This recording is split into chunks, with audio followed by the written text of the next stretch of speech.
তা আমরা যে রুটিনটা সাজিয়েছি প্রতিদিন এক এক দিন এক এক সাবজেক্ট, সেই রুটিন অনুযায়ী আমাদের আজকের আলোচ্য বিষয় হচ্ছে প্র্যাকটিস অফ মেডিসিন। আমরা প্র্যাকটিস অফ মেডিসিন ক্লাসগুলো শুরু করার সময় বলেছিলাম যে আমরা প্রাথমিক পর্যায়ে প্র্যাকটিস অফ মেডিসিনের যে ডিজিজগুলো নিয়ে আলোচনা করব, তা সেগুলো হচ্ছে লাইফস্টাইল ডিজিজ।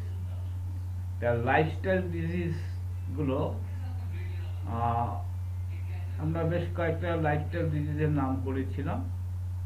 তা লাস্ট আমাদের যে ডিজিজটা নিয়ে আলোচনা হয়েছে সেটা হচ্ছে ওবিসিটি, অর্থাৎ মুটিয়ে যাওয়া।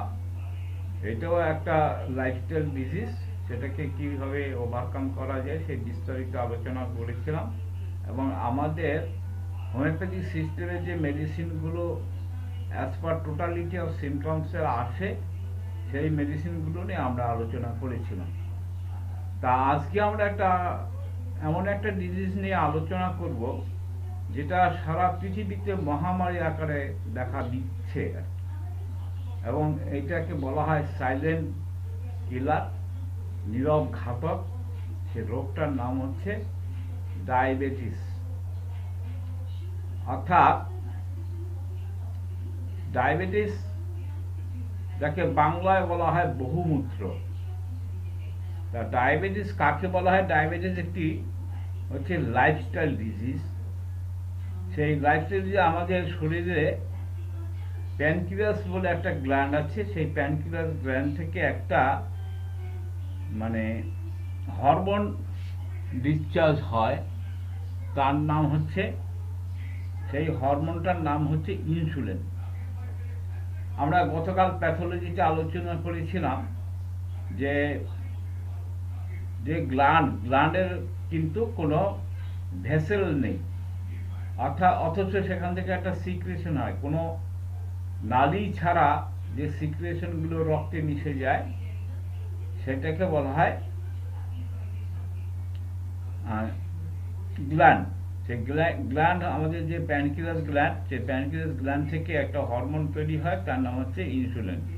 ইনসুলিনের কাজটা কি হচ্ছে? ইনসুলিনের কাজ হচ্ছে রক্তে প্লাজমার পরিমাণ বৃদ্ধি পায়, এই রক্তের যে গ্লুকোজ তৈরি হয় সেটাকে সেলের মধ্যে দিয়ে এনার্জি সৃষ্টি করে। তা এবার হচ্ছে, যেহেতু ডায়াবেটিস একটা লাইফস্টাইল ডিজিজ এবং বিপাকীয় গোলযোগের সৃষ্টি হয়ে রক্তে গ্লুকোজের পরিমাণ বাড়িয়ে দেয়। এর ফলে হচ্ছে কি, রক্তে যে গ্লুকোজ পরিমাণটা বাড়িয়ে দেয় এবং এক সময়ে তা প্রস্রাবের সঙ্গে বেরিয়ে আসে। এই সামগ্রিক অবস্থাকে ডায়াবেটিস বলে। অর্থাৎ ইনসুলিন, যেটা আমাদের প্যানক্রিয়াস গ্ল্যান্ডের মধ্যে থেকে যে হরমোনটা নিঃসরণ হয়, সেটা কি করে? সেটাকে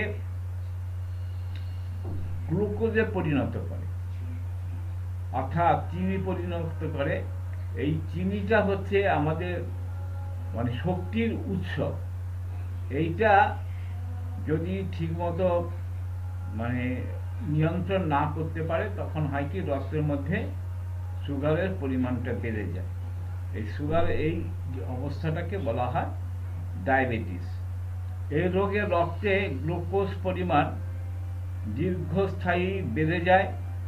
সুস্থ লোকের রক্তে প্লাজমা গ্লুকোজের পরিমাণ, এবার হচ্ছে সুস্থ, আমরা কখন বলবো এটা ডায়াবেটিস রোগী? অর্থাৎ এই প্লাজমার যে রেট, সেই প্লাজমার রেট দেখে আমরা ডায়াবেটিস বলবো। ডায়াবেটিস আমরা অনেক সময় দেখি সুগার টেস্ট করার সময় ফাস্টিং আর পিপি আর ফাস্টিং, এই দুটো আমরা পরীক্ষা করি। করে তার একটা লিমিটেশন আছে। ফাস্টিং কথা হচ্ছে না খেয়ে থাকা, অনশন। তাহলে আমরা সারা দিনে রাতে খাবার পরে দীর্ঘ সময় আমরা খাই না, সকালবেলা তার মানে কি, যদি আমি রাত 10টার সময় খাই, তাহলে 10টা, 11টা, 12টা, 1টা, 2টো, 3টে, 4টে, 5টা, 6টা, 7টা, 8টা, 8টার সময় যদি আবার খাই, তাহলে প্রায় আমার 10 ঘন্টা ফাস্টিং হলো। এই 10 ঘন্টা ফাস্টিং, এর জন্য এটাকে বলা হয় ফাস্টিং। না খেয়ে অভুক্ত অবস্থায় যে রক্ত পরীক্ষাটা করা হয় তাকে বলা হয় ফাস্টিং। এই ফাস্টিংয়ে যে গ্লুকোজ বা সুগার যেটা পাওয়া যায় তার পরিমাণ নর্মাল অবস্থায় থাকে 70 থেকে 100 পর্যন্ত। এইটা থাকলে আমরা, তার কম বেশি কিছু প্লাস মাইনাসের ব্যাপারটা থাকে, আমরা নর্মাল বলবো। আর যদি 126 থেকে 150 পর্যন্ত থাকে তাহলে আমরা এটাকে নর্মাল বলবো খাওয়ার পরে। খাওয়ার পরে মানে খাওয়ার 2 ঘন্টা পরে, পরিপাক হয়ে যাওয়ার পরে 2 ঘন্টা পরে। এটা হচ্ছে তার নর্মাল সুগারের রেঞ্জ। এবার হচ্ছে আমরা সেটাকে কিন্তু ডায়াবেটিস বলতে পারবো না। আমরা ডায়াবেটিস কাকে বলবো? আমরা ডায়াবেটিস বলবো অ্যাভারেজ যে রক্তটা পরীক্ষা করা হয়, অর্থাৎ রক্তের যে সিরাম বা প্লাজমার যে পরিমাণ, সেটা যখন আমার অভুক্ত অবস্থায় খালি পেটে যখন ওটা হবে 5.6 মিলিমোলের কম, এবং খাবার 2 ঘন্টা পরে যদি সেটা হয় 7.8, তাহলে আমরা ওটাকে নর্মাল বলবো। আরেকটা টেস্ট আছে, সেটা হচ্ছে গ্লুকোজ খাওয়ার পরে 2 ঘন্টা, গ্লুকোজ খাওয়ানোর 2 ঘন্টা পরে একটা টেস্ট করা হয়, এবং তার একটা পরিমাণ আছে। সে গ্লুকোজটা খেতে হবে 75 গ্রাম। 75 গ্রাম গ্লুকোজ খাওয়ার পরে তার 2 ঘন্টা পরে রক্তের প্লাজমা গ্লুকোজের পরিমাণ যদি 11 মিলিলিটার বেশি হয়, তাহলে আমরা ডায়াবেটিস বলব। ডায়াবেটিস তাহলে কীরকম হলো? ডায়াবেটিস আমরা তখনই বলবো যখন প্লাজমার গ্লুকোজের পরিমাণটা কোনো বাসে কত হবে, খালি পেটে অর্থাৎ ফাস্টিংয়ে হবে 5.6, আর খাওয়ার পরে হবে 7.8, আর গ্লুকোজ খাওয়ার পরে 75 গ্রাম গ্লুকোজ খাওয়ার পরে যদি সেটা 11.1 মিলিমোলের বেশি হয়, তাহলে আমরা তাকে ডায়াবেটিস বলব। এবার ডায়াবেটিস হওয়ার পিছনে দুটো ফ্যাক্টর কাজ করে। সেটা হচ্ছে ইনসুলিন রেজিস্ট্যান্স। তা ইনসুলিন রেজিস্ট্যান্সটা কি আমাদের একটু বুঝতে হবে। অর্থাৎ ইনসুলিন রেজিস্ট্যান্স একটি শারীরিক অবস্থা যেখানে শরীরে ইনসুলিন তৈরি হয়। আমার যে প্যানক্রিয়াস গ্ল্যান্ড আছে, দেহের মধ্যে যে প্যানক্রিয়াস গ্ল্যান্ডটা আছে, সেই প্যানক্রিয়াস গ্ল্যান্ডে ইনসুলিন তৈরি হয়। সেই ইনসুলিন তৈরি শারীরিক যে অবস্থা, সেই অবস্থাটাকে বলা হয় ইনসুলিন রেজিস্ট্যান্স। কিন্তু যা সঠিকভাবে কাজ করে না, অর্থাৎ শরীরে রক্তে গ্লুকোজের মাত্রা সঠিকভাবে কমাতে পারে না, এইটা হচ্ছে ইনসুলিনের কাজটা কি, রক্তের গ্লুকোজের পরিমাণটা কমিয়ে দেয়, অর্থাৎ শর্করাটা কমিয়ে দেয়। তা সেই জন্য আমাদের ধারাবাহিকভাবে প্যানক্রিয়াস গ্ল্যান্ড থেকে একটা সিক্রেশন হয়, ইনসুলিন তৈরি হয়। যদি কোনো কারণে তার ইনসুলিন তৈরি কম হয় বা না হয়, তখন কিন্তু রক্তে গ্লুকোজের পরিমাণটা বেড়ে যায়। এই যে গ্লুকোজের পরিমাণটা বেড়ে গেল, অর্থাৎ ডায়াবেটিস হলো, এই ধরনের ডায়াবেটিসকে বলা হয় টাইপ 1 ডায়াবেটিস। টাইপ 1 ডায়াবেটিস অর্থাৎ শরীরের যে ইনসুলিন, সেই ইনসুলিনটা ঠিকমতো তৈরি হচ্ছে না। এই ক্ষেত্রে আমরা বলবো টাইপ 1 ডায়াবেটিস। কিন্তু যা সঠিকভাবে কাজ করে না, অর্থাৎ শরীরে রক্তে গ্লুকোজের মাত্রা সঠিকভাবে কমাতে পারে না, কোনো ব্যক্তি শরীরে ইনসুলিন রেজিস্ট্যান্ট হলে পরবর্তীতে তার ডায়াবেটিস দেখা দেয়। অর্থাৎ সাধারণত টাইপ টু, এটাকে বলা হয় টাইপ টু ডায়াবেটিস। অর্থাৎ শরীরে ইনসুলিন রেজিস্ট্যান্ট হলে ইনসুলিন তৈরি হচ্ছে, কিন্তু সঠিকভাবে যে পরিমাণে ইনসুলিন দরকার সেই পরিমাণ যখন তৈরি করতে পারে না, তখন কি হয়, রক্তে গ্লুকোজের পরিমাণটা বেড়ে যায়। এই যে ডায়াবেটিসটাকে, এইটাকে বলা হয় type two diabetes. Insulin resistant হলে সাধারণত রক্তে গ্লুকোজের মাত্রা বেড়ে যায়, তন্দ্রাচ্ছন্ন ভাব থাকে, মস্তিষ্কে স্থূলতা দেখা দেয়, ওজন বাড়ে, শরীরে চর্বি জমে, রক্তচাপ বাড়ে, ক্ষুধা এবং তৃষ্ণা স্বাভাবিকের থেকে বেড়ে যায়। তাহলে আমরা কি দেখে বুঝবো লক্ষণটা কি? এই লক্ষণটা হচ্ছে তার ওজন বেড়ে যাওয়া, একটা ড্রাউজিনেস থাকে, ঘুম ঘুম ভাব থাকে, অলস ভাব, কাজকর্ম করতে কোনো কিছু ভালো লাগে না, আর হচ্ছে মস্তিষ্কের স্থূলতা, অর্থাৎ যাকে আমরা বলি মোটা বুদ্ধিবৃত্তিটাও ঘাটতি দেখা দেয়, শরীরে ওজন বেড়ে যায়, আর হচ্ছে শরীরে চর্বি জমা মানে হচ্ছে ওজন বেড়ে যাচ্ছে, আর হাইপার টেনশন অর্থাৎ রক্তচাপটা বেড়ে যায়, খিদে এবং তৃষ্ণা স্বাভাবিক থেকে বেশি থাকে, ঘন ঘন খিদে পায়, ঘন ঘন জল পিপাসা পায়। তাহলে এটা হচ্ছে প্রাথমিক পর্যায়ে, মানে without investigation, without any findings, এটা হচ্ছে আমরা বুঝতে পারি যে এটা ডায়াবেটিসের লক্ষণ। তাহলে এছাড়াও ডায়াবেটিসে আরও কিছু লক্ষণ আছে, আমরা উইদাউট ইনভেস্টিগেশন, রক্ত পরীক্ষা ছাড়াও কিছু কিছু লক্ষণ আমরা পাই। সেই লক্ষণগুলোর মধ্যে একটা হচ্ছে পলিউরিয়া, অর্থাৎ ঘন ঘন প্রস্রাব হওয়া, ঘন ঘন প্রস্রাব হয়। তারপরে প্রফিউজ থ্রাস্ট, প্রচুর পরিমাণে জল পিপাসা পায়, ঘন ঘন জল পিপাসা পায়। আর কি, অ্যাপিটাইটটা হচ্ছে রেভেনাস অ্যাপিটাইট, হ্যাঁ, বা ক্যানাইন হাঙ্গার, প্রচণ্ড খিদে পায়, খাওয়ার পরেও খিদে পায়, রাক্ষসে ক্ষুধা যাকে বলা হয়, ক্ষুধা পায়। যথেষ্ট খাওয়া সত্ত্বেও ওজন কমে যায়। আরেকটা জিনিস যেটা দেখা যায়, আমরা ওজন বৃদ্ধিও বলেছিলাম, এবার হচ্ছে অনেকটা পরিমাণে খায় কিন্তু ওজন কমে যাচ্ছে, সেটাও একটা লক্ষণ। আর একটা হচ্ছে দুর্বলতা, ক্লান্তি বোধ। আর একটা লক্ষণ আমরা প্রায় বলি, ডাক্তারবাবুরা জিজ্ঞেস করে আপনার ঘা হলে কি শুকিয়ে যায় না দেরিতে শুকায়। টেন্ডেন্সি ফর পাস্টুরেশন, পুজ জমার একটা প্রবণতা, অর্থাৎ কোথাও যদি কোনো জায়গায় কেটে টেটে যায় শুকোতে দেরি হয়, শুকোতে দেরি হয়, অথবা পুজ জমার একটা প্রবণতা থাকে, কত শুকোতে চায় না, বিলম্ব হয়।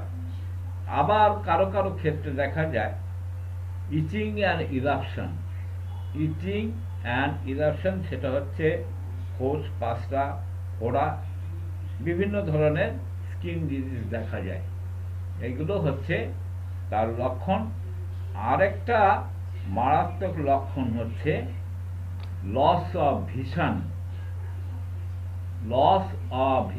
চোখে কম দেখা, অর্থাৎ দৃষ্টিশক্তি খর্বতা বা দৃষ্টিহীনতা দেখা যায়।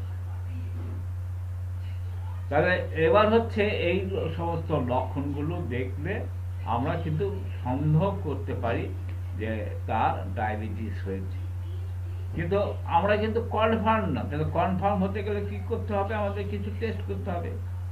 তাহলে ডায়াবেটিস রোগ নির্ণয়ের উপায় কিভাবে? রক্তে গ্লুকোজ মাত্রা, যেটা আমরা বলেছিলাম প্লাজমা, সেই প্লাজমাটা হবে পরিমাণ করে আমরা ডায়াবেটিস শনাক্ত করতে পারি। প্লাজমার যে রেট, সেই কাউন্ট, অর্থাৎ এটা একটা অ্যাভারেজ মানে রেঞ্জ, 3 মাসের একটা অ্যাভারেজ যে ডায়াবেটিসের যে লক্ষণ সেটা মেপে আমরা ঠিক করতে পারি অ্যাকচুয়াল তার ডায়াবেটিস হয়েছে কিনা।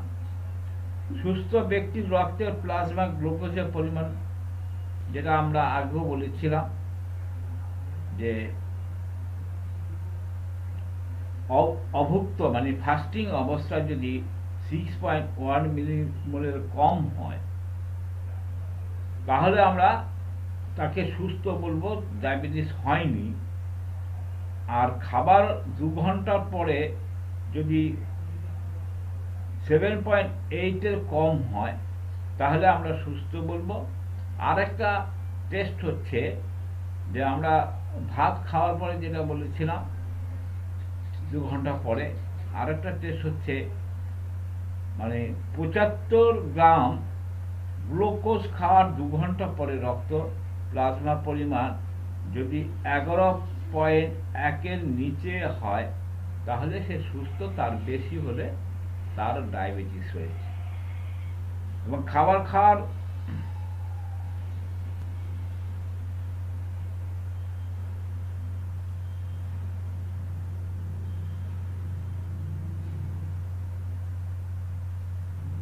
তাহলে আমরা এর বেশি হলে আমরা তাকে ডায়াবেটিস হয়েছে বলে মনে করতে পারি। ডায়াবেটিস ডায়াগনোসিসে এই হচ্ছে তার পরীক্ষা।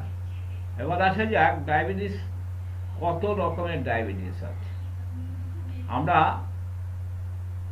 সাধারণত 2 ধরনের ডায়াবেটিস দেখে থাকি, একটা হচ্ছে টাইপ 1 ডায়াবেটিস, একটা টাইপ 2 ডায়াবেটিস।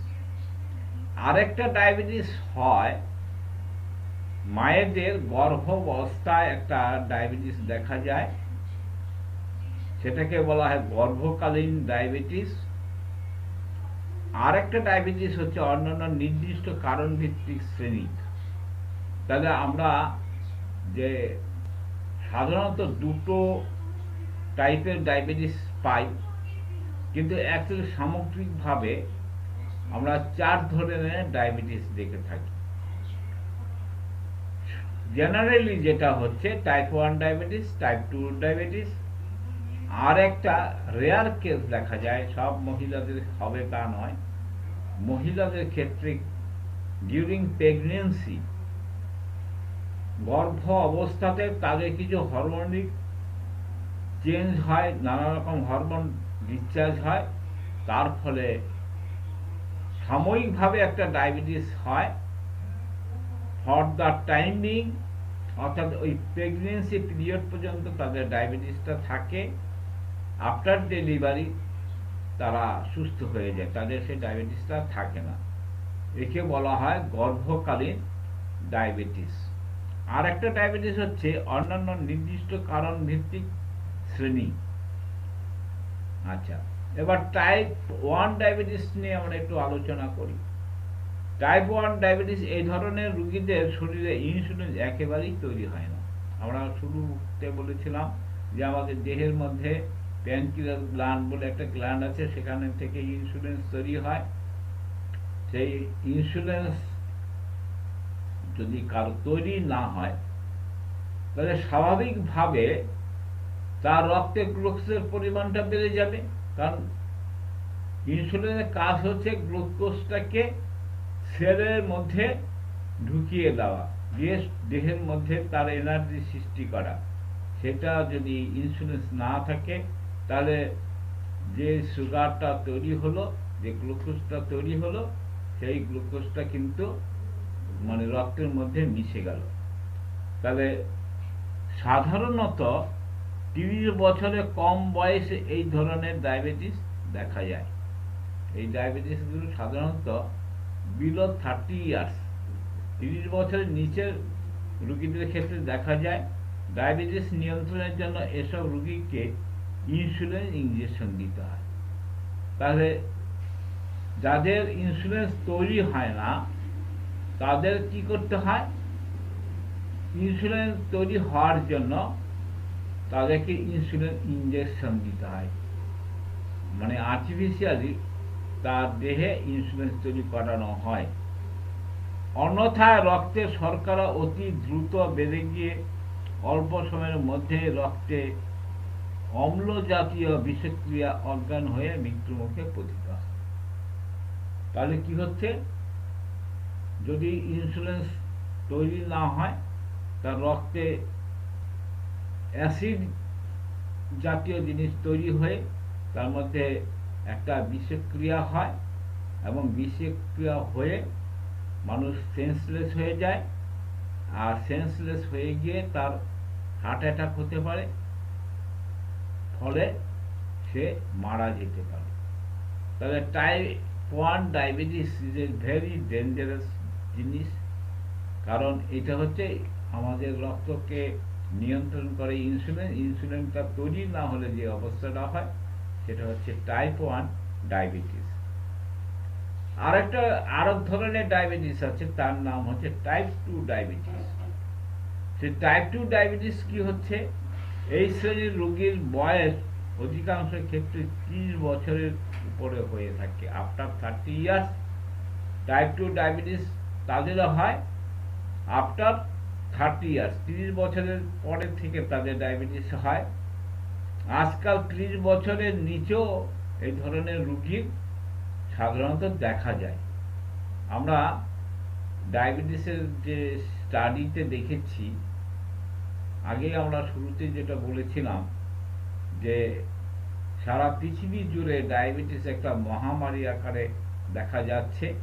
এবং খুব মজার ব্যাপার হচ্ছে যে আপনারা চায়ের দোকানে গেলে দেখতে পাবেন আজকাল একটা মানে চা খাওয়ার সময় সবাই বলে চিনি ছাড়া চা। আপনি ওখানে দাঁড়িয়ে দেখতে পাবেন যে যত লোক চা খায় তার কত পার্সেন্ট চিনি ছাড়া চা খায়। অর্থাৎ হয় সে ডায়াবেটিস নিয়ন্ত্রণের জন্য চিনি খাচ্ছে না, অথবা তার ডায়াবেটিস আছে সেজন্য চিনি খাচ্ছে না। তার মানে ব্যাপকভাবে এখন আর ওই বয়সের কোনো বার নেই। ছোট ছোট বাচ্চাদেরও অনেক সময় ডায়াবেটিস দেখা যায়, যেটা ইনফ্যান্টাল ডায়াবেটিস আমরা দেখি, সেরকম ডায়াবেটিসও অনেক ক্ষেত্রে দেখা যায়। তাহলে টাইপ 2 ডায়াবেটিস হচ্ছে 30 বছরের নিচে এই ধরনের রোগীর সংখ্যা দেখা যায় এবং দিনে দিনে বেড়ে যাচ্ছে। এদের শরীরে ইনসুলিন তৈরি হয়। এই যে টাইপ 2 ডায়াবেটিস, আমরা টাইপ 1 হচ্ছে তার শরীরে বা দেহে ইনসুলিন তৈরি হয় না, সেটা হচ্ছে টাইপ 1 ডায়াবেটিস। আর টাইপ 2 হচ্ছে তার শরীরে ইনসুলিনটা তৈরি হচ্ছে, তবে প্রয়োজন ইনসুলিন ইনজেকশন না দিলে টাইপ 2 রোগীর মতো এদের বিষক্রিয়া হয় না। অর্থাৎ তাদের তৈরি হচ্ছে ইনসুলিন, সে তৈরি হয়ে সেটা সাফিসিয়েন্ট না। আর এদেরকে আর্টিফিশিয়াল ইনজেকশন দিতে হয় না। হ্যাঁ, তাদের হচ্ছে আর তাদের এই বিষক্রিয়ার হওয়ার ভয়ও থাকে না। অর্থাৎ এরা ইনসুলিন নির্ভরশীল নয়, এদেরকে বাইরের থেকে ইনসুলিন যোগান দেওয়ার দরকার হয় না, নির্ভরশীল নয়। অনেক ক্ষেত্রে খাদ্যাভ্যাসের পরিবর্তন ও নিয়মিত ব্যায়ামের সাহায্যে এদের চিকিৎসা করা সম্ভব হয়। তাহলে আমরা এই দুটো অবজারভেশনের মধ্যে দিয়ে একটা সিদ্ধান্তে আসতে পারি যে টাইপ 1 ডায়াবেটিস খুব ডেঞ্জারাস, তার ঝুঁকিটা বেশি, মানুষ মৃত্যুর হারটা বেশি, ভয়ের ব্যাপার। তার কারণটা হচ্ছে তার ইনসুলিনটা তৈরি হয় না। আর যার ইনসুলিন তৈরি হয় প্রয়োজনের তুলনায় কম হয়, তার সেই রক্তের মধ্যে গ্লুকোজের পরিমাণটা বেড়ে যায়, তাদেরকে বলা হয় টাইপ 2 ডায়াবেটিস। এই টাইপ 2 ডায়াবেটিসটা কিন্তু নিয়ন্ত্রণ করা যায়। কিভাবে নিয়ন্ত্রণ করা যায়? প্রথম হচ্ছে আমরা যে বিষয়টা নিয়ে আজকের ক্লাসটা শুরু বা এর আগে যে ক্লাসটা শুরু করেছিলাম, সেটা হচ্ছে লাইফস্টাইল যদি আমরা পরিবর্তন করি, লাইফস্টাইল পরিবর্তন করলে কিন্তু ডায়াবেটিস নিয়ন্ত্রণ করা যায়। এই ব্যাপারে আমি আমার একটা অবজারভেশন চলছে, একটা গবেষণা চলছে। আমি এটা এই মুহূর্তে আপনাদের ডিসক্লোজ করব না। আমার অন্তত 6 মাস অবজারভেশনের পরে আমি এই ব্যাপারটা আপনাদের সামনে এনে রাখবো, সেই ম্যাগাজিনের মাধ্যমে হোক, ক্লাসের মাধ্যমে হোক। সেটা হচ্ছে এখনো পর্যন্ত আমি যে অবজারভেশনটা আছে, মানে সেটা হচ্ছে উইদাউট মেডিসিনে ডায়াবেটিস নিয়ন্ত্রণ করা যায়, এবং সেটা আমার পরীক্ষা নিয়ে কয়েকটা পেশেন্টের উপর পরীক্ষা চলছে। সেইগুলো টাইম টু টাইম তাদের ব্লাড টেস্ট করা হচ্ছে, এখনো পর্যন্ত ভালো রিপোর্ট। সেটা হচ্ছে লাইফস্টাইল, কোনো মেডিসিন ছাড়া, উইদাউট এনি মেডিসিন, তার লাইফস্টাইল পরিবর্তন করে ডায়াবেটিস সারানো সম্ভব হতে পারে। এটা আমার একটা অবজারভেশন চলছে। আর সেটা হচ্ছে যে যেটা আমরা পাঠ্যপুস্তকে যেটা দেখতে পাচ্ছি, এটা হচ্ছে টাইপ 2 ডায়াবেটিস অনেক সময় খাদ্যাভ্যাস পরিবর্তন করলে আর নিয়মিত যোগ, আসন, ব্যায়াম বা শারীরিক কসরত, পরিশ্রম করলে এটা নিয়ন্ত্রণ করা সম্ভব। তারপরে পরবর্তী যে ডায়াবেটিসটা আছে সেটা হচ্ছে সাময়িক একটা ডায়াবেটিস, তাকে বলা হয় গর্ভকালীন ডায়াবেটিস।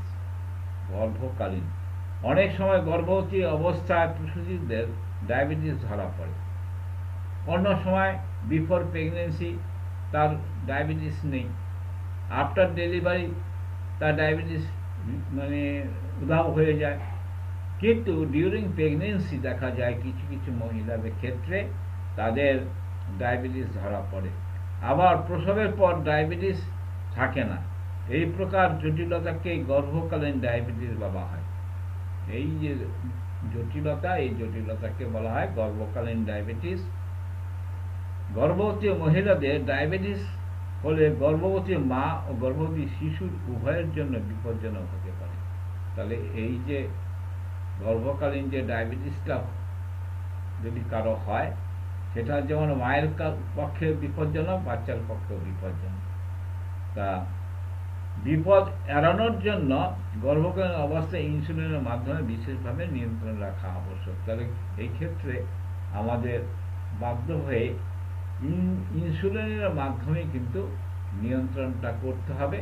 কারণ নিয়ন্ত্রণটা করতে হবে এই জন্য যে এই অবস্থায় যেমন বাচ্চার পক্ষে বিপজ্জনক, মায়ের পক্ষে বিপজ্জনক। তাহলে সুতরাং এই ক্ষেত্রে আমাদের, যেহেতু ওটা সাময়িক, ফর দ্য টেম্পোরারি বেসিসে সে ডায়াবেটিসটা, সেটাকে নিয়ন্ত্রণ করতেই হবে, এবং সেটা ইনসুলিনের মাধ্যমে নিয়ন্ত্রণ করতে হবে। আচ্ছা, নেক্সট হচ্ছে অন্যান্য বিশিষ্ট কারণ ভিত্তিক শ্রেণী। এছাড়াও কিছু ডায়াবেটিসের আরও অন্যরকম কারণ আছে। আমরা তিনটে টাইপ নিয়ে আলোচনা করলাম। আরেকটা টাইপ হচ্ছে সেখানে সামগ্রিকভাবে আমরা অনেকগুলো কারণে ফ্যাক্টর কাজ করে, যেমন জেনেটিক কারণে ইনসুলিন তৈরি কম হওয়া। আমরা ইনসুলিন তৈরি কম হওয়া আর না হওয়া, এটার মধ্যে ফারাক রয়েছে। তাহলে জেনেটিক কারণে অনেক সময় দেখা যায় যে পরিমাণে ইনসুলিন হওয়া দরকার ছিল সেটা হয় না, সেই ক্ষেত্রে ওর কিন্তু ডায়াবেটিস হতে পারে জেনেটিক কারণে ইনসুলিনের কার্যকারিতা কমে যাওয়া। আরেকটা জেনেটিক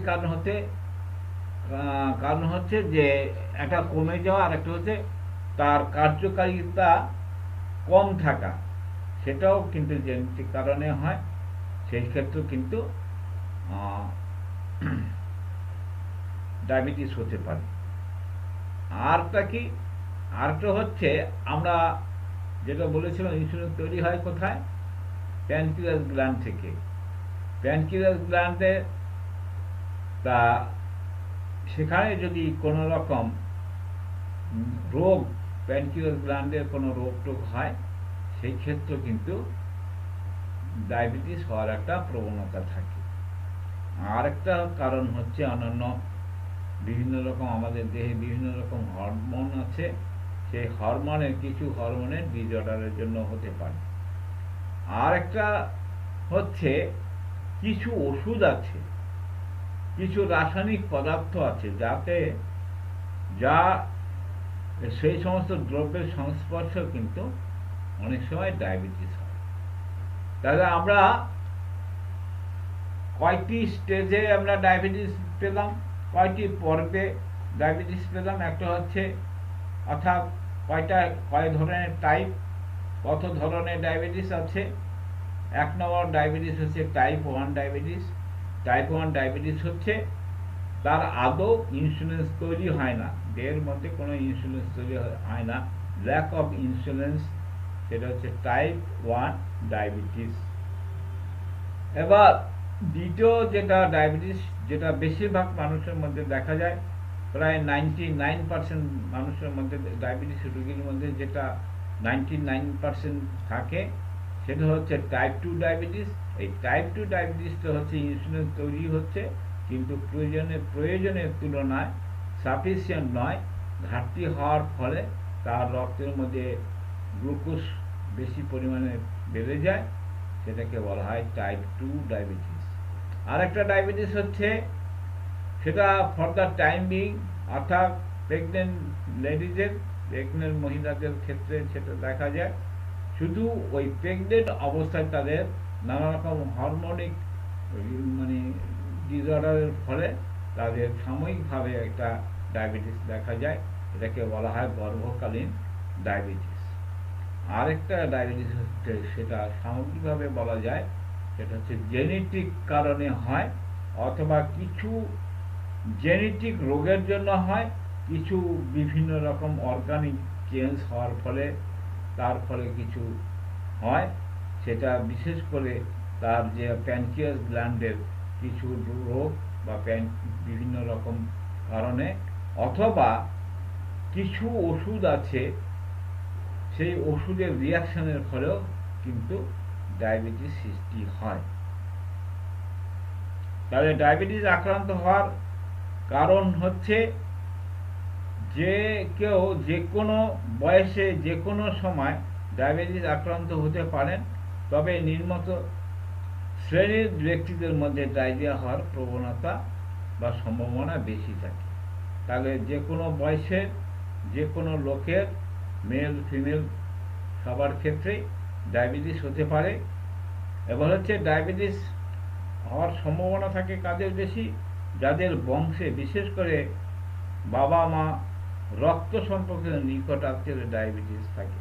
আমরা আমাদের হোমিওপ্যাথিক কেস টেকিং করার সময় যেটা বলেছিলাম, যে কেস টেকিংয়ের সময় আমরা দুটো সাইডের হিস্ট্রিটা নেব, অর্থাৎ প্যাটার্নাল সাইড, ম্যাটার্নাল সাইড, মাতৃকুল পিতৃকুল।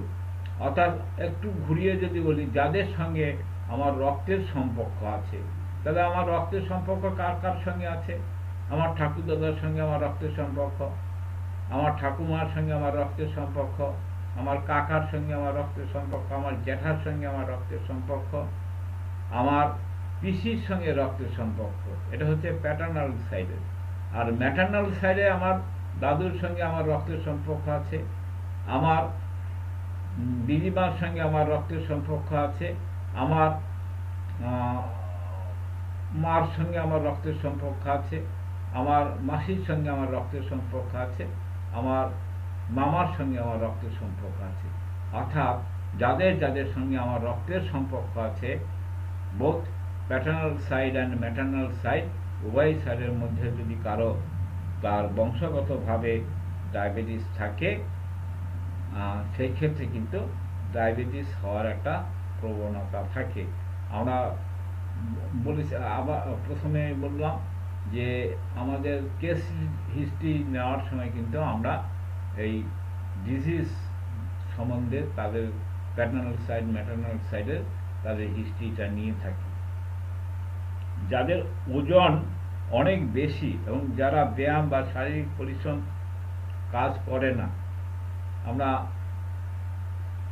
যখন ওই ওবেসিটি নিয়ে আলোচনা করেছিলাম, আমরা বলেছিলাম ওবেসিটি একটা লাইফস্টাইল ডিজিজ, অর্থাৎ যারা বেশি বেশি করে ইন্টেলেকচুয়াল লেবার করে, ফিজিক্যাল লেবার কম করে, অর্থাৎ যারা অফিসে বসে কিংবা স্কুল কলেজ ইউনিভার্সিটিতে পড়াশোনা কাজ করে অনেকক্ষণ ধরে কম্পিউটারে কাজ করে, অনেকক্ষণ ধরে বসে বসে বিভিন্ন রকম কাজ করে, অর্থাৎ শারীরিক কোনো রকম পরিশ্রম করে না, তাদের ক্ষেত্রে কিন্তু এই ডায়াবেটিস হওয়ার একটা প্রবণতা থাকে। যারা বহুদিন ধরে কর্টিসল জাতীয় ওষুধ ব্যবহার করে, অ্যালোপ্যাথিক কিছু ওষুধ আছে কর্টিসল জাতীয় ওষুধ, সেই ওষুধ যদি ধারাবাহিকভাবে দীর্ঘদিন কেউ ব্যবহার করে, তাদেরও কিন্তু একটা ডায়াবেটিস হওয়ার একটা প্রবণতা থাকে। যেসব মহিলারা গর্ভাবস্থায় ডায়াবেটিস ছিল, আবার যেসব মহিলা 9 পাউন্ডের বেশি ওজনের বাচ্চা প্রসব করেছেন, তাদের প্রবণতা বেশি থাকে। মহিলাদের ক্ষেত্রে যেসব মহিলা গর্ভাবস্থায় ডায়াবেটিস হয়েছিল এবং যারা 9 পাউন্ডের বেশি বাচ্চা প্রসব করেছে, তাদের কিন্তু একটা ডায়াবেটিস হওয়ার একটা প্রবণতা থাকে। আর কি, যাদের হাইপার টেনশন আছে, রক্তে কোলেস্টেরল বেশি থাকে, তাদের রক্তে কোলেস্টেরল থাকলে হাইপার টেনশন হওয়ার একটা প্রবণতা থাকে, হার্ট ব্লক হওয়ার একটা প্রবণতা থাকে, হার্ট স্ট্রোক হওয়ার একটা প্রবণতা থাকে। সেই ক্ষেত্রে যাদের রক্তচাপ বা হাই ব্লাড প্রেশার আছে, যাকে আমরা বলি হাইপার টেনশন, তাদের ডায়াবেটিস হওয়ার একটা প্রবণতা থাকে। এবার হচ্ছে মাতৃকালীন ডায়াবেটিসটা কি। আমরা বলেছিলাম যে ডিউরিং প্রেগনেন্সিতে একটা ডায়াবেটিস হয়, অনেক সময় গর্ভধারণ করার পর ডায়াবেটিস ধরা পড়ে, আগে ছিল না ডায়াবেটিস। ডিউরিং প্রেগনেন্সি সেই সময় ডায়াবেটিস ধরা পড়ল এবং প্রসবের পর রক্তে গ্লুকোজের পরিমাণ স্বাভাবিক হয়ে যায়। এবার মজাটা হচ্ছে, আফটার ডেলিভারি দেখা গেল তার আর ডায়াবেটিসটা নেই, অর্থাৎ সুগারটা নেই। তাকে মাতৃকালীন ডায়াবেটিস বলে। গর্ভবতী অবস্থায় মায়ের শরীর স্বাভাবিক চেয়ে বেশি পরিমাণে ইনসুলিন প্রয়োজন হয়। এটা কেন হয়? মায়েদের যখন পেটে বাচ্চা আসে, তাদের শরীরে ইনসুলিনের প্রয়োজনটা, চাহিদাটা কিন্তু বেশি হয়। এই বেশিটা যোগান না দিতে পারার জন্য তাদের সুগারটা, রক্তে গ্লুকোজের পরিমাণ স্বাভাবিক রাখার জন্য এই ইনসুলিন তৈরিতে শরীর অক্ষম হয়। তাহলে গর্ভবতী মায়েদের গর্ভাবস্থায় রক্তে গ্লুকোজের পরিমাণ বেড়ে যায়, অর্থাৎ মাতৃত্বকালীন ডায়াবেটিস হয়। অর্থাৎ আমরা যেটা জানলাম সেটা হচ্ছে, মেয়েদের গর্ভকালীন অবস্থায় তাদের ইনসুলিনের চাহিদাটা বেশি থাকে। সেই চাহিদা মতো ইনসুলিন তৈরি না হলে সেই যে এক্সিস যে সুগারটা, সেটা রক্তে মিশে যায় এবং মাতৃত্বকালীন, এটাকে বলা হয় মাতৃত্বকালীন ডায়াবেটিস। মাতৃত্বকালীন ডায়াবেটিসের জন্য প্লাসেন্টা হরমোনও দায়ী। আমাদের আরেকটা হরমোন আছে, তার নাম হচ্ছে প্লাসেন্টা হরমোন। সেই হরমোনও কিন্তু মাতৃত্বকালীন ডায়াবেটিসের জন্য দায়ী থাকে। এবার আসে যাক, ডায়াবেটিস আক্রান্ত হলে কি কি ধরনের জটিলতা হতে পারে।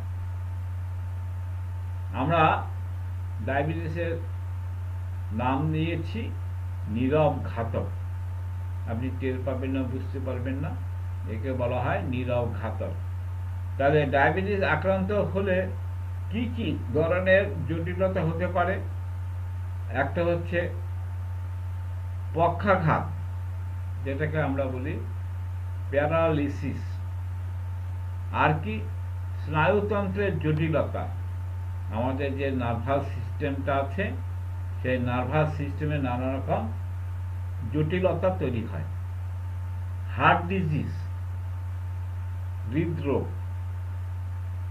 যেটা করোনারি ডিজিজ বলা হয়, করোনারি ডিজিজ।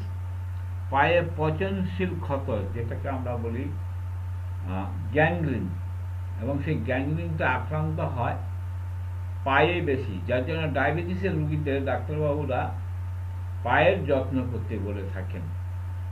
কারণ এটা পায়ের যত্ন না হলে তার রিস্ক আছে, ভয়ের ব্যাপার আছে।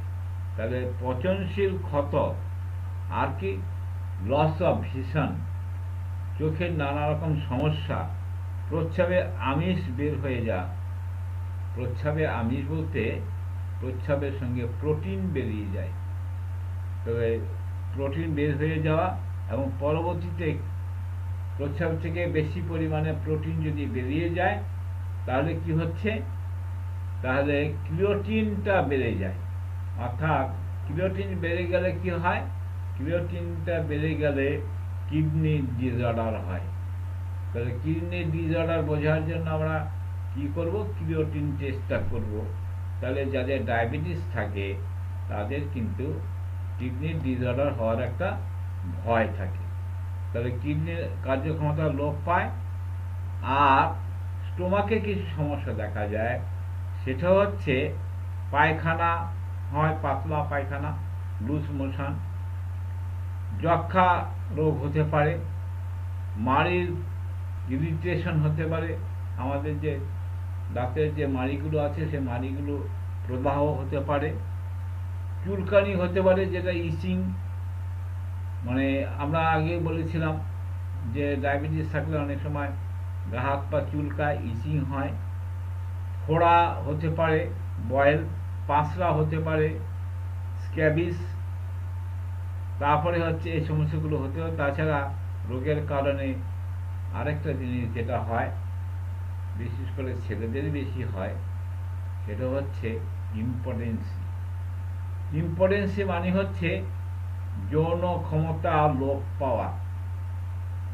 যারা দীর্ঘদিন ডায়াবেটিসে ভোগে তাদের কিন্তু যৌন ক্ষমতাটা আস্তে আস্তে লোপ পায়, এবং লোপ পেতে পেতে তার ইম্পটেন্সি, ধ্বজভঙ্গ যাকে বলা হয়, ধ্বজভঙ্গ, সেই ধ্বজভঙ্গ হওয়ার একটা সম্ভাবনা থাকে। মহিলাদের ক্ষেত্রে বেশি ওজনের শিশুর জন্ম হয়। ডায়াবেটিস যাদের থাকে, যে সমস্ত মহিলাদের, তাদের যদি বাচ্চা হয় তাহলে তাদের বাচ্চার ওজনটা বেশি হয়। আর কি হয়, মৃতবৎস শিশুর জন্ম দেয়, অর্থাৎ মায়ের পেটেই বাচ্চা মরে থাকে, সেই মরা ছেলের জন্ম দেয়। আর কি অকালে সন্তান প্রসব হয়। অর্থাৎ আমরা জানি যে একটা নির্দিষ্ট সময়ে মায়েদের বাচ্চা প্রসব হয়, অর্থাৎ 9 মাস 10 দিন। কিন্তু যাদের, যে সমস্ত মায়েদের ডায়াবেটিস থাকে তাদের কিন্তু ডায়াবেটিস অকালে বাচ্চা হয় এবং সে বাচ্চা মারা যায়। আর জন্মের পরে শিশুর মৃত্যু হয়। অনেক সময় দেখা গেল বাচ্চা জন্মের পরে মারা গেল, এবং নানা ধরনের জন্মগত ত্রুটি দেখা দিতে পারে, এবং নানা ধরনের জন্মগত ত্রুটি দেখা দিতে পারে। এবার আসে যে ডায়াবেটিস ব্যবস্থাপনা করণীয় কি। এই যে ডায়াবেটিস, এই ডায়াবেটিসের ব্যবস্থাপনা আমাদের কি করণীয়, তাহলে করণীয় হচ্ছে ডায়াবেটিস ব্যবস্থাপনার 4টি নিয়ম মেনে চলতে হবে। একটা হচ্ছে আমাদের ডায়েট চেঞ্জ করতে হবে, খাদ্যাভ্যাস। তা খাদ্যাভ্যাসে আমরা কি পরিবর্তনটা করব, আমরা স্টার্চ জাতীয় জিনিসটা